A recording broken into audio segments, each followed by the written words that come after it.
ছাগলের বয়স হয়ে গেছে আপনার বাচ্চা দেওয়ার 2 মাস 2.5 মাস আগ থেকে ভিটামিন মিনারেল ক্যালসিয়াম খাওয়ান ইনশাল্লাহ। একজন ব্যক্তির বিপদ আসলে কত রকম আসে দেখেন।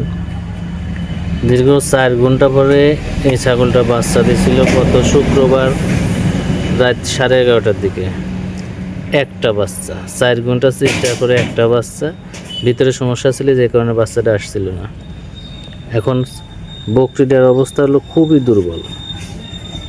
দুর্বলের কারণে দাঁড়াচ্ছে ঠিকই কিন্তু এনার্জি একেবারে নেই। গতকাল পেট ফুলে গেছিলো, মুখ দিয়ে গো ঘাসে আসতেছিল, ট্রিটমেন্ট দেওয়ার পর সেটা কমলো কিন্তু দুর্বলতা এখনও যায়নি। একটা ছাগল মাস করে নেই, মাস পূর্ণ হওয়ার আগেই মোটামুটি 1 মাস থাকতেই 2টা বাচ্চা আছে, একটা মারা গেছে, যার গায়ে পুষ্টিহীনতায় বাচ্চাটা মারা গেছে। সেই সাথে বাচ্চাটার আর একটা যেটা আছে সেটা ওইটা দাঁড়াতে পারতেছে না।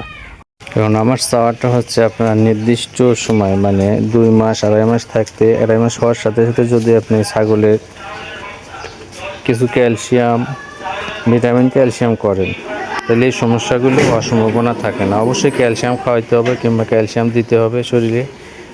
বেশি দুর্বল থাকে, এমনিতে বয়স হয়ে গেলে এই সমস্যাগুলো বেশি আসে, এই কারণে বাড়তি সাপোর্টটা বেশি প্রয়োজন।